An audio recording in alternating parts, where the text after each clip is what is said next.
Ys 9 Monstrum Nox only just released a few short months ago, and it was great. As a fan of Nihon Falcom, I was satisfied with my playthrough on PlayStation 5, enough to welcome a second run. Luckily for me, Monstrum Nox has arrived on Nintendo Switch, which gives me the perfect excuse to lace up those Adel Christen boots again. As should be expected, this video is a companion piece and not a completely standalone review. I'll be exploring Ys 9's performance on Switch and comparing it to the PlayStation version along with other Switch games as appropriate. If you'd like a more in-depth analysis of Monstrum Nox specifically, pause this video and check out the card in the top right corner of the screen. In the meantime, don't forget to subscribe and click the bell to get updates on all my new content, and remember to check out my dedicated Falcom playlist as well. Now welcome back to everyone that paused to check out my original Ys 9 video. If there are no more distractions, then let's hit the trail. This supplemental review is based on a physical, retail copy of the game for the Nintendo Switch. I was expecting someone more robust. Following in the footsteps of other Falcom Switch ports, the Nintendo version of Ys 9 contains the usual bevy of technical standards. Monstrum Nox runs at an upscaled 1080p when docked, and what appears to be a native 720p on the tablet, which results in a nice graphical parity between the two presentations. Textures and lighting have been downgraded compared to PlayStation 4, there are a lot more flat-looking surfaces everywhere, and pretty noticeable artifacting too. Check out the surface of the Sphere crystal, for instance. Pop-in is more frequent on Switch since the draw distance has been reduced, and like all the other Switch ports of Falcom games, there's no anti-aliasing, so you'll see plenty of shimmering textures. Also, what's with all the color banding? It's inconsistent too. Sometimes there's a ton of banding, sometimes there's not. I have no idea why. For what it's worth, 9 does feature improved visual fidelity relative to Ys 8 on Switch.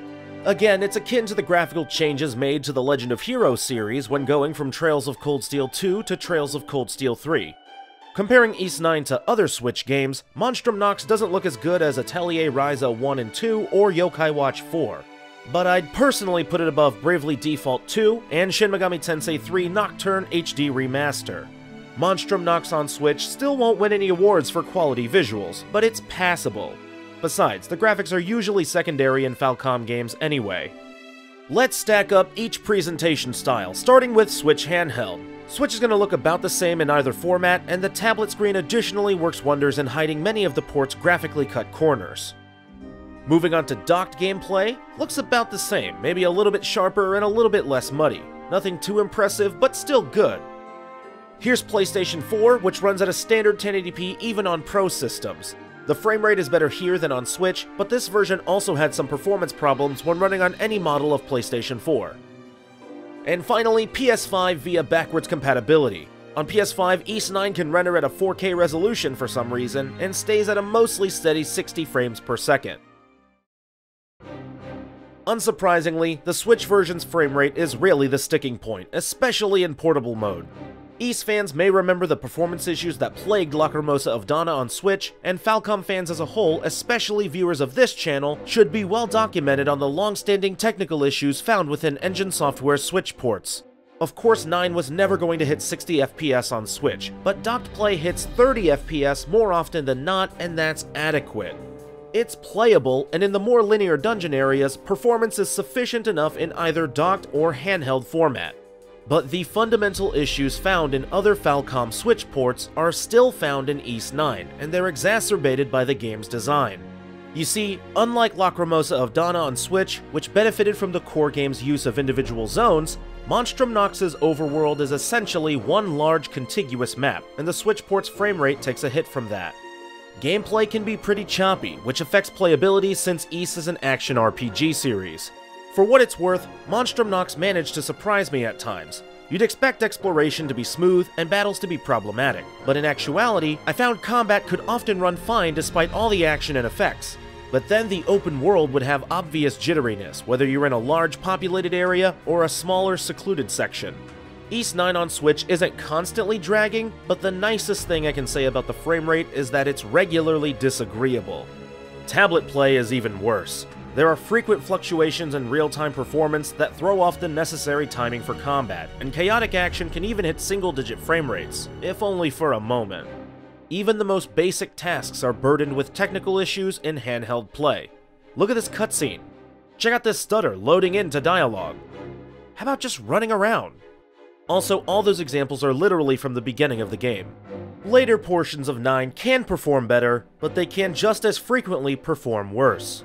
It's never as bad on paper as the Switch port of Trails of Cold Steel 4, but where Cold Steel 4 could bypass many of its performance issues via high-speed mode and turn-based combat, Ys 9 cannot be fixed as intuitively in the same fashion given its gameplay mechanics.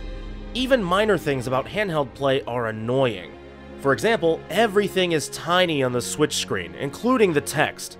I'm not even talking about the Switch Lite, just the default Switch screen, and I don't imagine the OLED model's slightly larger display would fare much better. Compare this to something like The Legend of Zelda Breath of the Wild, which also has pretty small objects, but is still legible and consumable as a portable experience. And Ys 9 doesn't get a pass on any of this just because it's on Switch.